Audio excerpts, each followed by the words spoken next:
नमस्कार दोस्तों, आज की इस वीडियो में हम बात करने वाले हैं इओसिनोफिलिया के बारे में।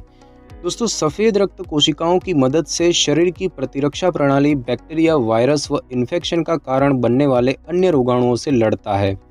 रोगाणुओं से लड़ने के लिए प्रतिरक्षा प्रणाली को सिर्फ एक ही प्रकार की सफ़ेद रक्त कोशिकाओं की आवश्यकता नहीं पड़ती है।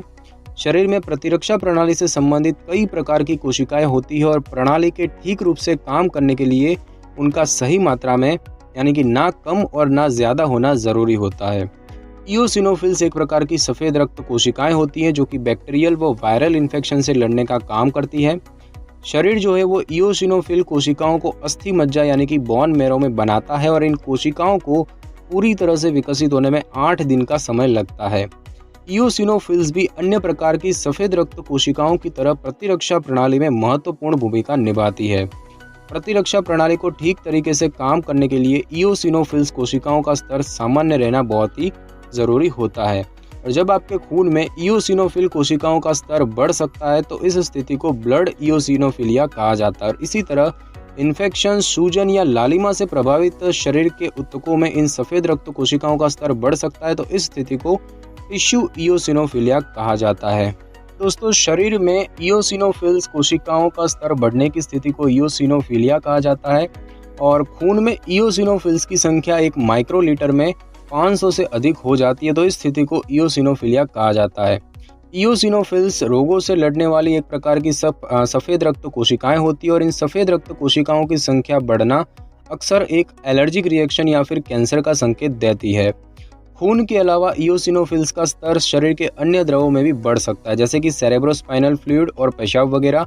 और इतना ही, इन सफ़ेद रक्त कोशिकाओं का स्तर शरीर के अन्य भागों व ऊतकों में भी बढ़ सकता है, जैसे कि त्वचा, फेफड़े, आंत, मूत्राशय, हार्ट, लिवर, अस्थिमज्जा, मांसपेशियां और नसें वगैरह। बात करें दोस्तों कि इसके क्या लक्षण होते हैं, तो इओसिनोफिलिया में इओसिनोफिल्स नामक कोशिकाओं की संख्या बढ़ने के कारण शरीर में विभिन्न प्रकार के लक्षण विकसित हो जाते हैं और इस दौरान होने वाले लक्षण अक्सर इओसिनोफिलिया का कारण बनने वाली स्थितियों पर निर्भर करते हैं। तो कारणों के अनुसार इओसिनोफिलिया में कुछ प्रकार के लक्षण देखे जा सकते हैं, जैसे कि अस्थमा के कारण इओसिनोफिलिया हो रहा है तो उसमें गरगराहट, सांस फूलना और सांस लेने में दिक्कत होना।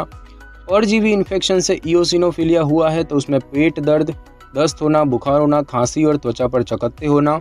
किसी दवा के रिएक्शन से इओसिनोफिलिया हुआ है तो ऐसी स्थिति में सिर्फ त्वचा संबंधी लक्षण ही विकसित होते हैं, जैसे कि त्वचा पर लाल चकत्ते हो जाना। और इओसिनोफिलिया से होने वाले दुर्लभ लक्षणों की बात करें तो कुछ ऐसे लक्षण जो इओसिनोफिलिया में बहुत ही कम मामलों में दिखाई देते हैं, जैसे कि शरीर का वजन घटना, रात को पसीना आना, लिम्फ नोड्स का आकार बढ़ना, त्वचा पर लाल चकत्ते हो जाना और नसें क्षतिग्रस्त हो जाने के कारण प्रभावित अंगों में झुनझुनी महसूस होना या फिर सुन्न हो जाना। बात करें दोस्तों कि डॉक्टर को कब दिखाना चाहिए, तो इओसिनोफिलिया का पता अक्सर तब लगता है जब डॉक्टर किसी अन्य शारीरिक समस्या या रोग का परीक्षण करने के लिए मरीज का खून टेस्ट करते हैं। ऐसा जरूरी नहीं है कि हर बार यह अचानक से पता लगता है, लेकिन कभी कभी यह किसी अन्य समस्या का परीक्षण करने के दौरान संयोगवश मिल जाता है। यदि आपको किसी प्रकार के लक्षण महसूस हो रहे हैं तो जल्द से जल्द डॉक्टर से जाँच करवा लेनी चाहिए, जैसे कि बार बार गरगराहट होना और सांस फूलना, पेट दर्द, दस्त, बुखार, खांसी या फिर त्वचा पर चकत्ते दिखाई देना, शरीर का कोई हिस्सा सुन्न होना या फिर उसमें झुनझुनी जैसे कि सनसनी महसूस होना और साथ ही साथ शरीर का अपने आप वजन कम हो जाना। ऐसे कुछ लक्षण है तो आपको जल्द से जल्द डॉक्टर को दिखा लेना चाहिए। दोस्तों, हम बात करते हैं कि इओसिनोफिलिया कब होता है, यानी कि इसके क्या कारण है। दोस्तों, जब शरीर के किसी हिस्से में एक बड़ी मात्रा में इओसिनोफिल्स नाम की सफ़ेद रक्त कोशिकाएं जमा हो जाती है तो इस स्थिति में इओसिनोफिलिया हो जाता है। इसके अलावा शरीर द्वारा बहुत अधिक मात्रा में इओसिनोफिल सेल्स बनाना भी इओसिनोफिलिया होने का एक कारण हो सकता है और ऐसे बहुत सारे कारक होते हैं जो इस रोग का कारण बन सकते हैं।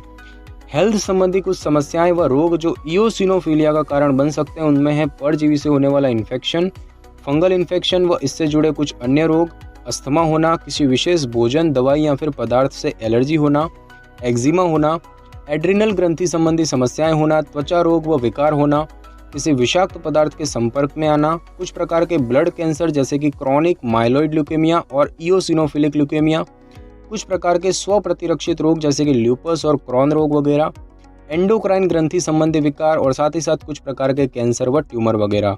कुछ मामलों में अस्थि मज्जा में बहुत अधिक मात्रा में इओसिनोफिल सेल्स बनने लग जाती है आइडियोपैथिक हाइपरसिनोफिलिक सिंड्रोम जो है यानी कि HES, वो एक ऐसी स्थिति है जिसमें बहुत अधिक मात्रा में इओसिनोफिल्स कोशिकाएं बनने लग जाती है और अब इसके पीछे के कारण का भी पता नहीं चल पाया है। हाइपर इओसिनोफिलिक सिंड्रोम कुछ प्रकार के कैंसर के परिणाम स्वरूप भी हो सकता है, जैसे कि बोन मैरो या फिर लिम्फ नोड्स में कैंसर होना वगैरह। दोस्तों हम बात करते हैं कि इओसिनोफिलिया की रोकथाम यानी कि इससे कैसे बचा जा सकता है। तो दोस्तों इओसिनोफिलिया विभिन्न समस्याओं के कारण हो सकता है और सभी कारणों की रोकथाम करना संभव नहीं है। हालांकि इओसिनोफिल्स कोशिकाओं की संख्या बढ़ने के कुछ कारण हैं और जिनसे बचाव करना संभव हो सकता है। यदि परजीवी इन्फेक्शन या किसी प्रकार की एलर्जी के कारण इओसिनोफिलिया हुआ है तो कुछ सामान्य बातों का ध्यान रखकर इओसिनोफिलिया से बचाव किया जा सकता है, जैसे कि हाथों को अच्छे से धोना, स्वच्छ व सुरक्षित पानी पीना। यदि आपको लगता है कि पानी स्वच्छ नहीं है तो पीने से पहले उसे उबाल लें। स्वच्छ व सुरक्षित खाद्य पदार्थ खाएं। फलों व कच्ची खाई जाने वाली सब्जियों को खाने से पहले साफ पानी से धो लें। सिर्फ पाश्चराइज दूध व जूस ही पिए, यानी कि पाश्चराइजेशन एक विशेष प्रक्रिया होती है जिसकी मदद से दूध वगैरह के हानिकारक कीटाणुओं को मार दिया जाता है।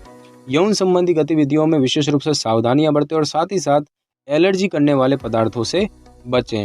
अब दोस्तों बात करते हैं कि इओसिनोफिलिया का उपचार कैसे होता है, यानी कि इसका इलाज कैसे किया जा सकता है। तो दोस्तों इओसिनोफिलिया का इलाज इसका कारण बनने वाली स्थिति के अनुसार किया जाता है। इसका कारण बनने वाली स्थिति के अनुसार इसकी उपचार प्रक्रिया भी अलग अलग हो सकती है, जैसे कि यदि किसी दवा या फिर विशेष खाद्य पदार्थ के कारण यह समस्या हुई है तो उनका सेवन बंद कर देना। इसके अलावा दवा या फिर भोजन से होने वाले लक्षणों को कम करने के लिए विशेष प्रकार की दवाएं भी दी जा सकती है जो कि लक्षणों को कम कर देती है, जैसे कि एंटी इन्फ्लेमेटरी यानी कि सूजन और जलन को कम करने वाली दवाएं लेना। अस्थमा के कारण होने वाले इओसिनोफिलिया का इलाज करने के लिए इस्तेमाल की गई दवाएं विशेष तौर पर फूड एंड ड्रग एडमिनिस्ट्रेशन के द्वारा स्वीकृति दी जाती है और इन दवाओं का इस्तेमाल सिर्फ अस्पताल में ही किया जाता है और जिन मरीजों को ये दवाएं दी जा रही हैं उन्हें विशेष रूप से निगरानी में रखा जाता है। दोस्तों बात करें घरेलू उपचार की, तो इओसिनोफिलिया के कुछ मामलों में लक्षणों को कम करने के लिए कुछ घरेलू उपायों का भी उपयोग किया जा सकता है, जैसे कि गर्म पानी में नीलगिरी के तेल की कुछ बूंदें डालकर उसकी भाप ले और ऐसा करने से नाक के अंदर जमा बलगम पतला होकर निकल जाता है। चाय में अदरक डालकर पीने से भी इओसिनोफिलिया से संबंधित लक्षणों को शांत करने में कुछ हद तक मदद मिलती है। पानी में काली मिर्च का पाउडर और शहद मिलाकर उसे रोजाना दिन में 2 बार लें और ऐसा करने से प्रतिरक्षा प्रणाली मजबूत होती है और इओसिनोफिलिया के लक्षणों से लड़ने में मदद मिलती है। रोजाना पर्याप्त मात्रा में पानी पीते रहें और शरीर में पानी की कमी ना होने दें और 1 गिलास पानी में 2 बड़े चम्मच मेथी के बीज उबाल लें और उनसे गरारे करें। दोस्तों बात करें कि इससे क्या जटिलताएं हो सकती है, तो इओसिनोफिल्स की अधिक संख्या का इलाज करना उसके परिणाम को प्रभावित कर सकता है। कुछ गंभीर परिस्थितियों में उनका परिणाम इस बात पर भी निर्भर कर सकता है कि प्रभावित अंग कितना क्षतिग्रस्त हुआ है और मरीज इलाज के प्रति कैसी प्रतिक्रिया दे रहा है। तो दोस्तों आज की इस वीडियो में बस इतना ही। अगर आपको मेरी ये वीडियो अच्छी लगी हो तो वीडियो को लाइक और शेयर करें और कमेंट करना बिल्कुल भी ना भूलें। और अगर आप हमारे चैनल पर नए तो चैनल को कर ले सब्सक्राइब और बेल आइकन के बटन को कर ले क्लिक, ताकि मेरी नई वीडियो की नोटिफिकेशन सबसे पहले आपको मिल सके। Thanks for your time.